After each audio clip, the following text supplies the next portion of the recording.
The Facts of Medicine, presented by the Harvard Medical School and the Lowell Institute, with Dr. David D. Rutstein, Professor of Preventive Medicine, Harvard University, and Mr. Parker Wheatley, General Manager of WGBH TV. The Facts of Medicine is made possible by a grant in aid from the John Hancock Mutual Life Insurance Company and produced in the studios of WGBH TV, Boston.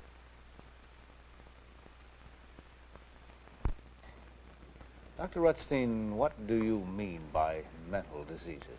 This is a very difficult question to answer because obviously there are all kinds and degrees of mental disease, and my definition would certainly include all those people who are in institutions. But in going beyond that, I think we can draw a pretty clear line as to where mental disease begins and the lack of it ends, and that is at the point where a person's behavior interferes with his ability to do his job, to get along with his friends, his coworkers, and his family. Interferes? Interferes. How seriously? Well, seriously enough so that the people with whom he worked would feel that they just probably couldn't carry on, and where a doctor who examined him would consider on the basis of the evidence presented to him that this person really had more than just the thing we all have, where we have difficulties with each other every once in a while. And the same would apply to a family situation? Exactly. Family situation, a job situation, situation in the Army. There are many situations where it's obviously not a very clear line, and yet you'll find people on the borderline, of course. But there are many people on one side of that line, unfortunately. That's why it's our very big problem. This gives sufficient latitude, though, for individual differences, or as some people more unkindly might call peculiarities or eccentricities in behavior? Yes, I think it would allow for those. But even allowing for those, this problem is really a tremendously big problem. It has a very great extent, although I must say it's very difficult to measure just how many people there are in the United States because with this kind of problem, because nobody goes around knocking on doors and asking everyone how many people are in this kind of difficulty. So we have to devise certain kind of indices to try to see if we can tell how common a disease this really is.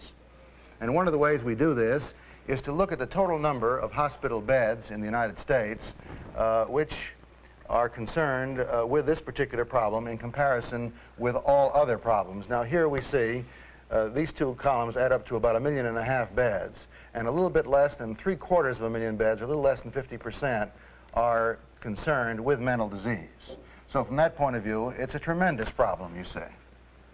Just a very big one. Now, this doesn't mean, however, that there are as many people who have mental disease as there are beds involved, because when we look at the next chart, we see that in terms of admissions of people to hospital, which would be another index of the severity of this disease, we see that there are relatively few admissions compared with all the other diseases, a very tiny amount. Actually, there are 19.5 million admissions over here on this side, the 100% side, so to speak, and there are only 325,000 admissions over in this little tiny column. These are all figures gotten from the Journal of the American Medical Association when they do their annual studies on hospitals. Dr. Rutstein, all hospitals, all types of hospitals included, private, public? That's right. All the hospitals in the United States of all sorts. Now, this then raises the question, since there are as many beds involved practically with mental disease as with all other diseases, then it must be that the people stay longer in mental hospitals if there aren't so many admissions. And we have a chart here on this problem, and this chart doesn't reveal as much as we'd like it to, and for reasons which I'll explain. You see, the average stay in a general hospital in the United States for other than mental disease is 9 days. Whereas we really can't calculate the stay in mental hospitals because it keeps changing all the time, because it depends on the definition in any particular community as to what they will call mental disease, what they will admit to a mental hospital, the rules about commitment. All these various things come into this particular situation. What facilities they have for taking care of patients outside of hospitals. So that mental hospital stays are almost impossible to get a general rule on, and of course they're such a wide spread anyway. That is, there are people that stay a very short time, and there are people that stay a very long time.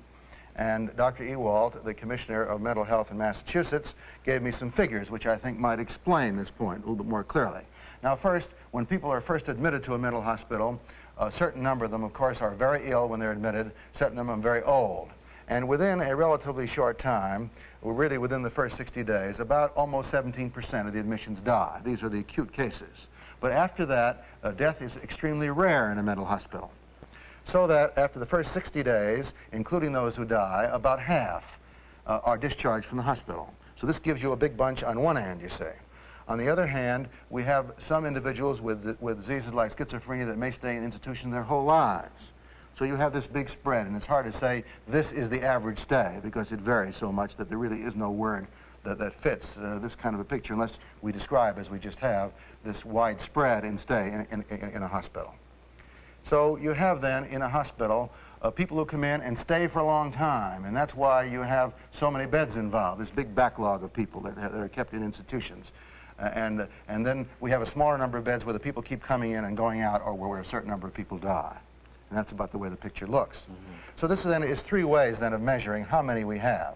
Now we have quite a different way of telling how common this problem is, and that is what happened in World War II with rejections from selective service.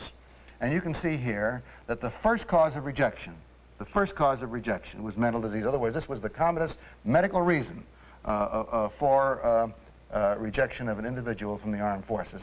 Almost 1/5 were not admitted to the armed forces. 1/5 of those who were turned down for medical reasons were turned down because of mental disease.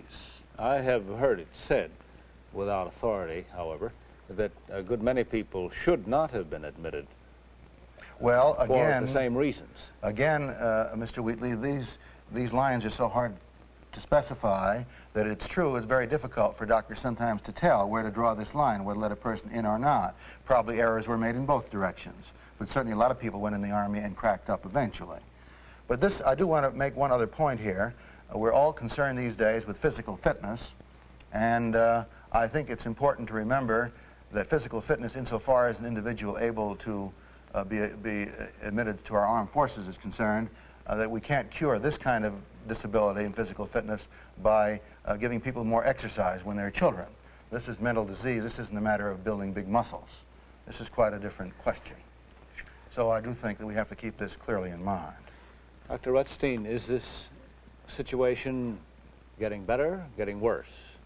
We really don't know. First, the whole matter of admissions to hospitals and the matter of discharges from hospitals are increasing. But this doesn't tell us whether the problem is increasing.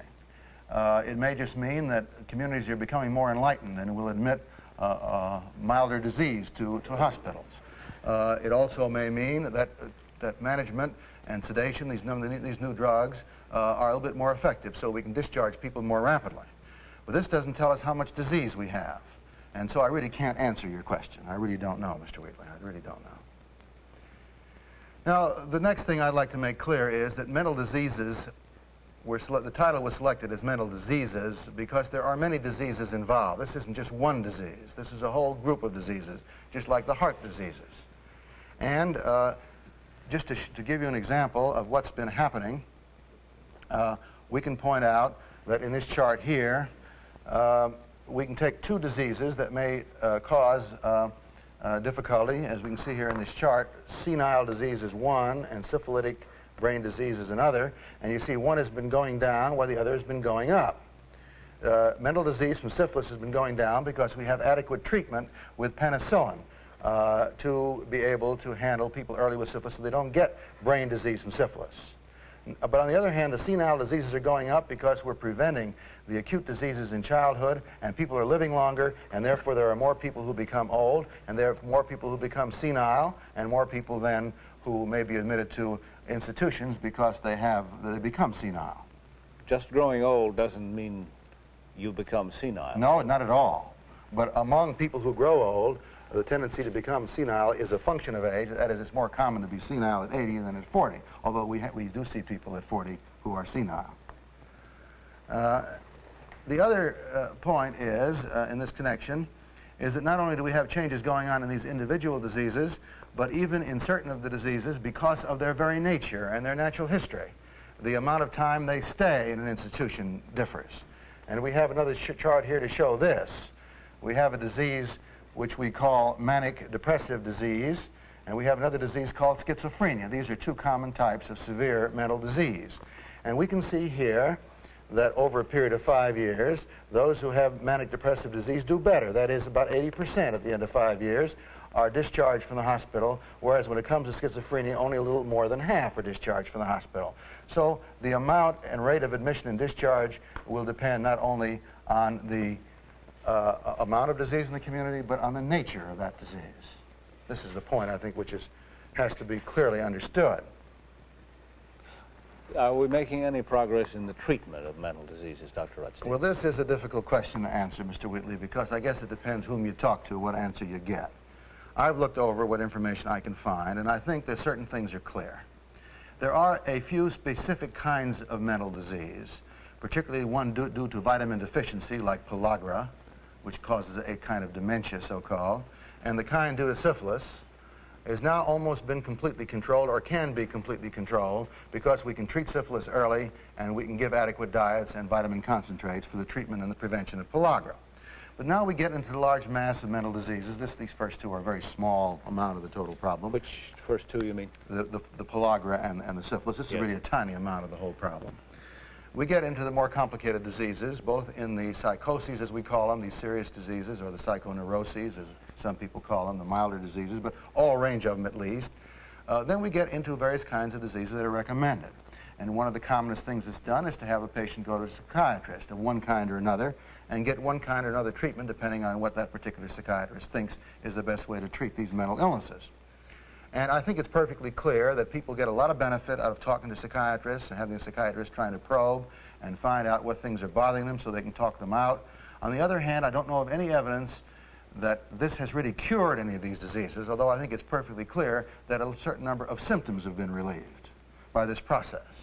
And psychiatrists pick on certain kinds of disease for treatment better than others because they know certain respond better than others. Dr. Rutstein, is that a distinction you would explain a little more, the difference between relieving symptoms and being cured? Well, I think when a person has mental disease, he may have all kinds of symptoms, and some of them may be more severe than others. Some may interfere with his job, and some may not. And of course, these diseases themselves have their own natural history where they come and go, and some of them fluctuate back and forth, like manic depressive disease. That's why it's called manic depressive disease. And it's very difficult to tell very often unless you do controlled studies, and these are a little hard to do in this field and haven't been commonly done, to determine whether the improvement in the patient has been resulted from the treatment or whether it's been just the natural change that's going on in the disease. Like getting over a cold? That's right. Or maybe even better, a person with arthritis who for a few days has more pain and a few days has less, that kind of thing, chronic illness.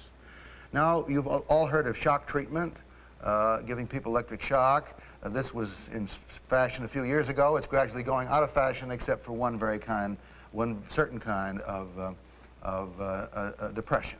And I think its usefulness is gradually becoming smaller. We've all heard about what surgery called psychosurgery, which has to do with doing operations on the brain. Some of them have been called lobotomy. I think it's generally recognized now that this probably has given a lot of useful information about mental disease, but probably hasn't really contributed anything to the cure of particular individuals. More recently, we've gotten into the question of drugs, and you've all heard now about what they now call the tranquilizing drugs. And these keep people, when they come disturbed, it quiets them down and they become easier to manage. And there's no question in my mind that these drugs have made it easier to manage patients in mental hospitals or even to manage patients at home who have been in a mental hospital before. I think this may be true. But we mustn't fool ourselves about these drugs. All we do is to sort of put a cover over the situation. We don't eradicate this difficulty. We just sort of cover it over for as long as the drugs are given. And I think tranquilizing drugs will find a usefulness in the management of patients. I see no evidence at the moment that it'll have any effect at all on the treatment of any of these diseases. I see no evidence at all at the moment on that. And of course, this brings us all back to the fact that a lot of people are put into institutions. Why? Because they cannot get along outside of an institution in society. They cause so much difficulty to their families, to their employers, and so on, that they interfere with just normal social living. And we don't like to have to use institutional treatment, but it's perfectly obvious that at the moment it's one of the only treatments for the severe forms of mental illness. What this means is then that institutionalization is something that we do in this country a lot. In some countries, they have colonies of people after discharge where they can go and work when they become milder. Perhaps as we go along, we'll think more of treating people on an ambulatory basis and get them out of institutions. This is a tremendous problem at the moment. But of course, this is treatment now. I'd like to ask a question about treatment right here. How do you know, how does a person know when he needs some treatment of some sort? Well, I think he'll know soon enough, and he ought to go to his personal physician, and if he does, his personal physician ought to be able to tell him whether he needs a psychiatrist. On the other hand, there is another problem which I should like to stress at the moment, and that is that most of the treatment now being given is sort of in the nature of an educated guess. You know, when I treat patients in a hospital who don't have mental illness, a certain proportion, a small proportion of what I do is backed up by objective scientific evidence. But a good deal of what I do is the best guess I can make under the circumstances because we don't have evidence on everything. And if we think back far enough in ordinary medical treatment and go back to a century ago, we find that as doctors we were bleeding people and we were purging people and giving them purges one day and bleeding them the next to get rid of all this bad stuff. And so we thought that was good. Well, now we don't purge people much. Instead of bleeding them, we give them transfusions. We do just the opposite. But we thought it was very reasonable at that time to do this, and so in mental disease now it's considered reasonable to purge people, give people catharsis. At the same time, the wise psychiatrist is the person that recognizes that he has to treat his patient as best he can with the best guess he's got at this time, and he doesn't fool himself to believe that what he does is really backed up very often by objective scientific information.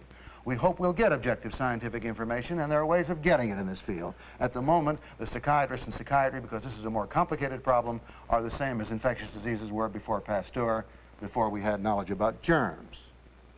Does that clear that point up? It is clear, Dr. Rutstein. I would like to know how good an educated guess may be and how you come about having one. I think history will only give us the answer to that. We don't know. We can't tell. All we do is we know our educated guesses of mental disease are probably not very good because most patients don't respond very strikingly to the kind of treatment that's given, with the exception of rare instances. But seriously, tell me how you arrive at an educated guess in respect to rheumatic fever. Well, what you do very simply is that you go to a patient and he presents a problem which about which there's no evidence in the literature. You remember you saw 2 or 3 patients that had the same problem, and a couple of the doctors told you they had a few patients about the same problem, so they say, well, they thought this would work, so you try it. Sometimes it does, sometimes it doesn't. And sometimes when it works, you don't even know whether it's the thing that caused what you did caused the benefit. Maybe it was just the disease itself getting better, you see. These are difficult answers to come by in any disease. Is there any possibility that we can do a better job of preventing mental diseases? Well, prevention is the big problem, and of course we can prevent, as I pointed out, syphilis and pellagra. But when it comes to preventing other diseases, we have very little information about their nature. And what we need are studies in communities to find out under what conditions these diseases occur, to see if we can find some environmental factors that are related to the cause of these diseases. This, I think, is the big hope. But I do think one should discuss for a moment this whole discussion of the mental health clinic, the mental health program that's become so widely disseminated over our country.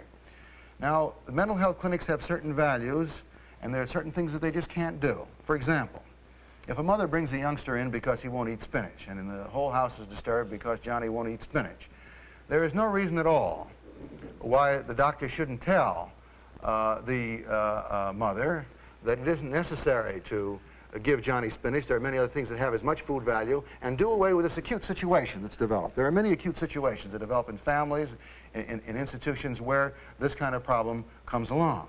So we can do things about that in mental health clinics. But we don't have any evidence at all, and I would stress this over and over again.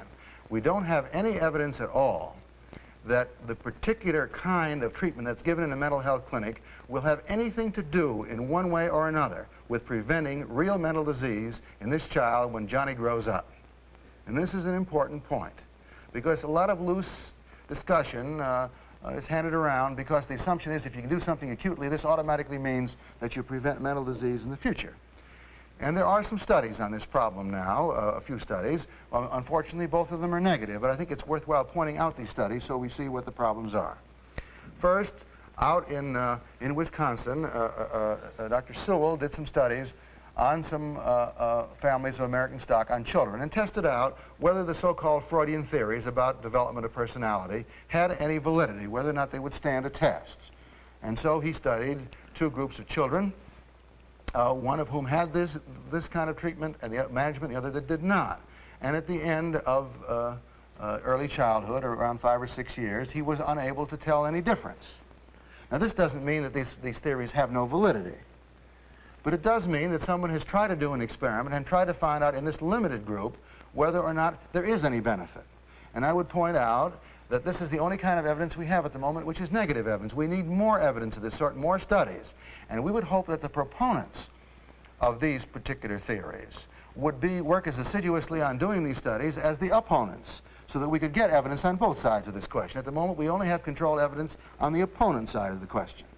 And even Dr. Sewell, at the end of his study, a copy of which I have here, pointed out that there were many limitations to his study. It would have to be done over and over again.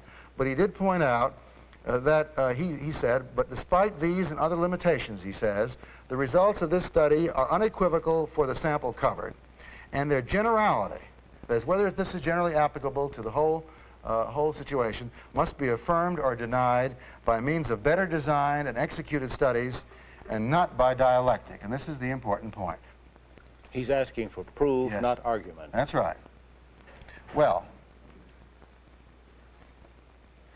this study that was done with Sewell wasn't set up as a controlled observation the way we'd set up a study now, but what he did was to study a population group that did or did not have these factors, and compared the children that had them with the children that didn't. I don't mean to point out that he set up two separate groups and followed the study through. He did what we call an epidemiological study, where he went backwards after the study had been done to find which children had had this treatment and which children had not. Would you compare the two? Would you set the study up more tightly yourself? I think you could, if you could possibly get mothers to follow the instructions. This may be a difficult problem. I think this would be a very desirable thing to do, and some of us years ago recommended just such a study. I think some of us would like to help in the development of such studies, as a matter of fact. This study isn't final. As Dr. Sewell himself isn't final, but it's the only kind of evidence we have, which is negative.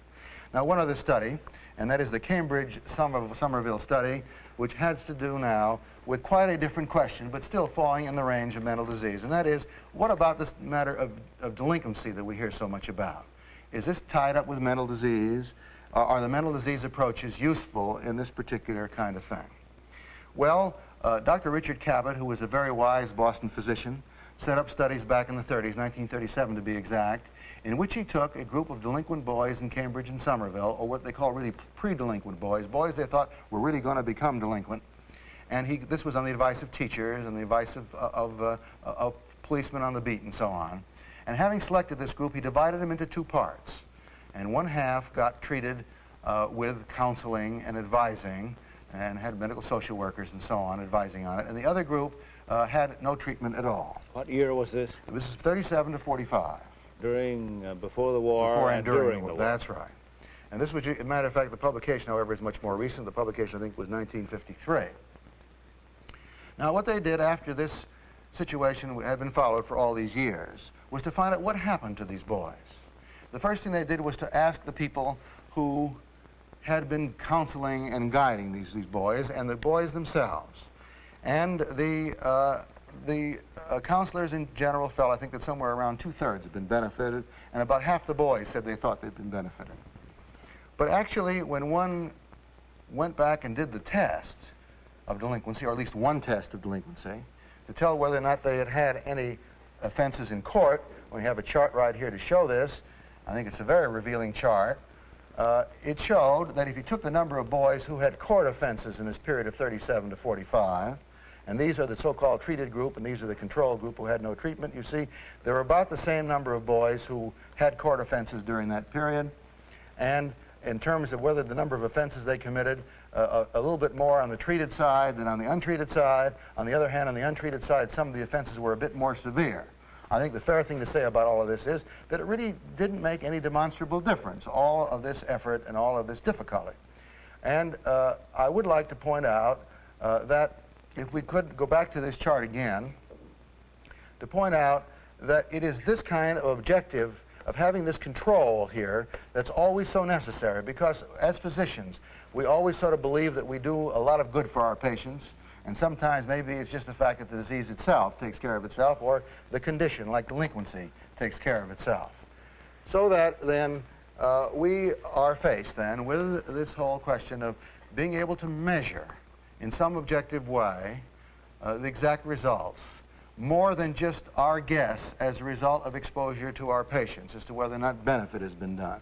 And I think this study doesn't tell us very much about how to take care of mental illness, but it does show us the importance of certain kinds of studies of mental illness so that we won't fool ourselves when we look at what happens after we do something for a patient with mental disease. Is there any hope for the future in research? I think there is much hope, and I think we can be very encouraged about developments in recent years.